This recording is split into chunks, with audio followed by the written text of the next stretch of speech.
오늘은 성찬식이 있는 주일 예배를 드리고 있습니다. 이미 우리 눈에 보이는 은혜의 방편인 성찬을 통하여 오늘 예배에 참석하신 우리 모든 성도들이 많은 은혜를 받으셨고, 특별히 오늘따라 평소보다도 훨씬 더 힘있게 찬양하는 우리 할렐루야 찬양대의 찬양을 통해서 또 많은 은혜를 받았으리라고 생각합니다. 그래서 오늘 저는 별로 부담이 없습니다. 설교를 짧게 하고, 혹 제가 설교에 은혜를 끼치지 못해도 이미 충만한 은혜를 다 받으셨다고 저는 믿습니다. 아멘을 하시네요. 네. 감사합니다. 감사합니다. 오늘은 조금 짧게 말씀을 전하도록 하겠습니다. 제가 보통 한 3가지 주제를 가지고 말씀을 전하는데 오늘은 한 2가지 정도만 말씀을 드리도록 하겠습니다. 여러분, 오늘 우리가 읽었던 여호수아 5장 1절부터 9절의 말씀은 요단강을 마른 땅처럼 건넌 이스라엘 백성들이 그곳에 12돌로 기념비를 세우고 하나님께서 행하신 놀라운 일에 대하여 그렇게 기뻐하고 찬양하는 그런 장면이 나타납니다.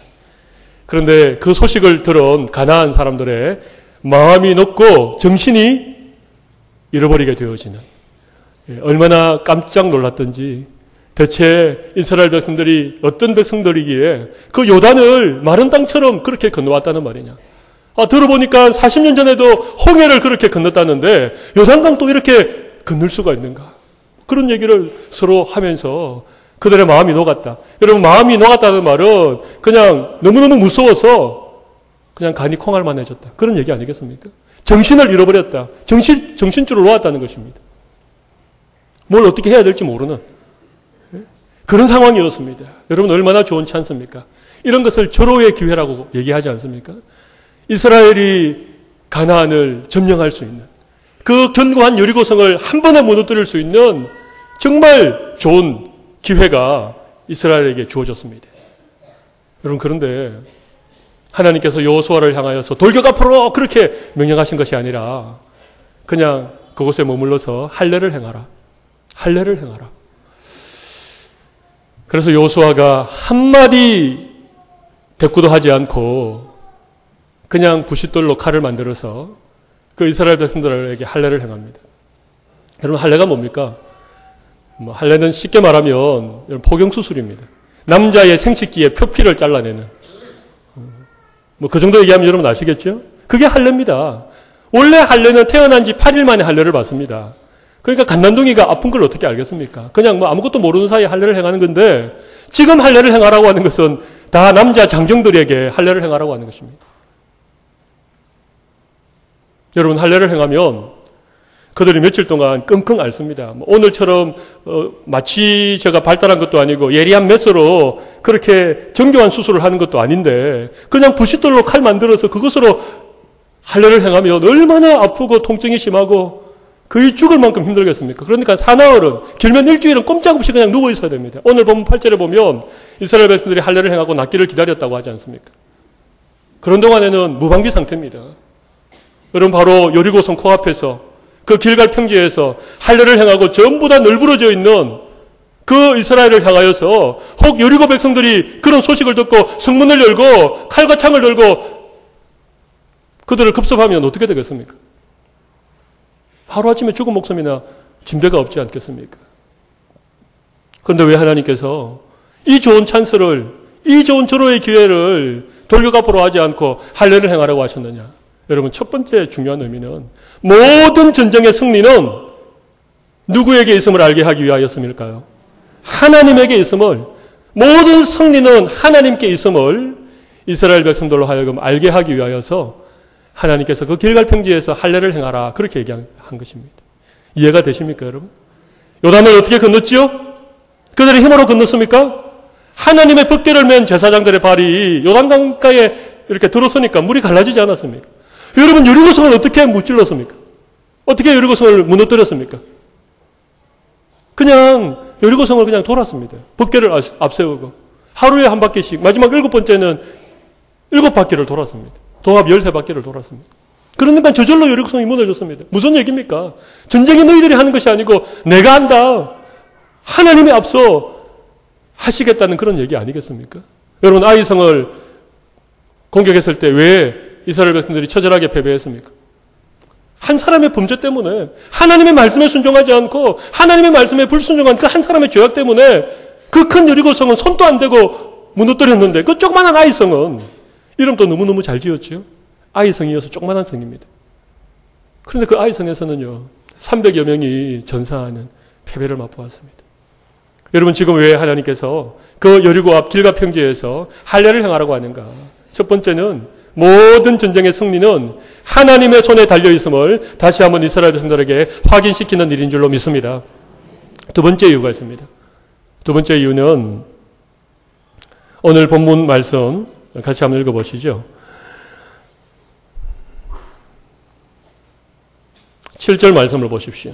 7절 말씀 보시면 같이 한번 읽어보겠습니다. 시작. 그들의 대를 잇게 하신 이 자손에게 여호수아가 할례를 행하였으니 길에서는 그들에게 할례를 행하지 못하였으므로 할례 없는 자가 되었음이었더라. 여러분, 이스라엘 백성들이 할례 없는 백성으로 40년 광야를 지내왔다는 것입니다. 여러분, 이 할례라고 하는 것은 원래 창세기 17장에 보면 하나님이 아브라함에게 나타나셔서 아브라함과 더불어 언약을 맺고 그 징표로 할례를 행하라, 그렇게 하셨습니다.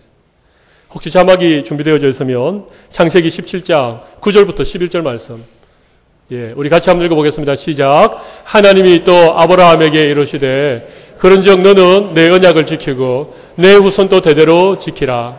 너희 중 남자는 다 할례를 받으라. 이것이 나와 너희 후손 사이에 지킬 내 언약이니라. 너희는 포피를 베어라. 이것이 나와 너희 사이에 언약의 표징이니라. 여러분, 할례는 하나님과 우리 사이에, 하나님과 이스라엘 백성들 사이에 언약의 표징이었습니다. 언약의 표징. 할례 없는 자라고 하는 말은 어떤 의미가 있겠습니까? 이들은 하나님의 언약 밖에 있었던 백성들이라는 것입니다. 하나님과 상관없는 삶을 살아가는 사람들이라고 하는 것입니다. 그렇게 40년을 살아왔다는 것입니다. 그러므로 하나님께서 가나안 땅을 그들에게 주기 전에, 여리고성을 그들의 손에 붙이기 전에 그보다도 더 중요한 것이 그들에게 할례를 행하는 일이었다고 하는 것입니다. 이것은 하나님과 우리 사이에 언약의 관계를 재확인하는, 다시 회복시키는 너무나도 중요한 의미를 가지고 있다는 것입니다. 여러분, 이것이 우리의 모든 신앙의 여정의 첫 출발입니다. 우리의 인생에 있어서 가장 중요한 것이 있다면 하나님과의 관계가 언약의 관계로 회복되어지는, 이것이야말로 중요한 것입니다. 여러분, 창세기 16장에는 어떤 사건이 기록되어져 있는가 하면, 여러분 혹 아실지 모르겠지만 아브라함이 사라의 여종이었던 하갈이라고 하는 여인과 동침해서 아들을 낳는 그 사건이 기록되어져 있습니다. 여러분, 그 아들의 이름이 무엇입니까? 이스마엘이죠. 이스마엘. 하나님이 아브라함을 갈대아 우르에서 불러내시고 하란에서 데려가 죽자 다시 아브라함을 약속의 땅으로 불러내시면서 아브라함에게 맺은 언약이 있습니다. 내가 너희의 자손으로 창대한 민족을 이루게 하겠다. 하늘의 별과 같이 바다의 모래와 같은 그런 중대한 민족을 이루게 하시겠다. 그렇게 약속을 하시고 하나님께서 아브라함을 향하여 고향과 친척과 아비집을 떠나라, 그렇게 말씀하셨습니다. 그래서 아브라함은 그 약속의 말씀을 붙잡고 하나님을 믿음으로 갈 바를 알지 못하고 믿음의 길을 떠났습니다. 그런데 세월이 많이 흘렀습니다. 그가 하람에서 새로 부름을 받을 때 나이가 75세였는데 나이가 85세 될 때까지 아무런 조짐이 보이지 않는 것입니다.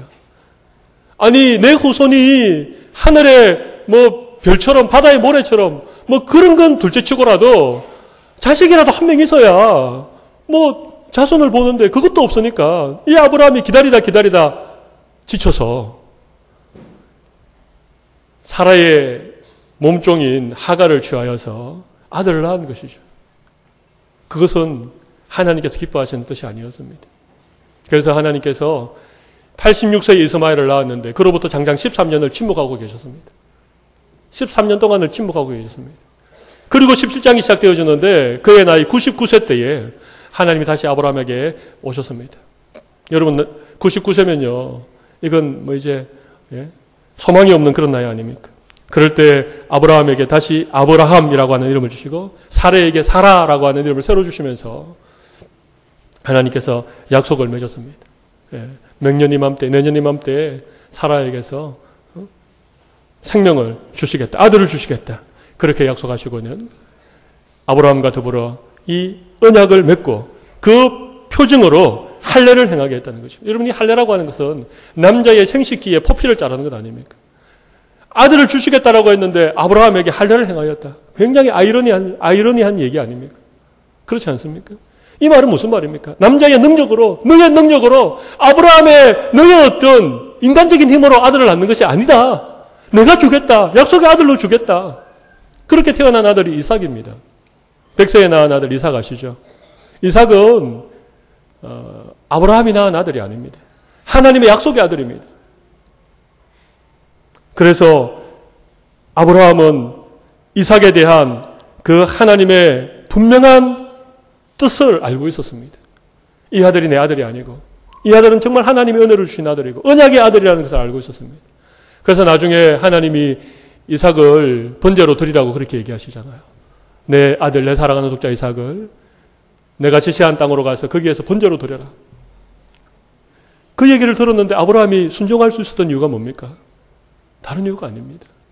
그 아들이 내 아들이 아니라고 하는 하나님의 언약의 아들이라고 하는 이 믿음 때문에 그렇게 할 수 있었던 것입니다.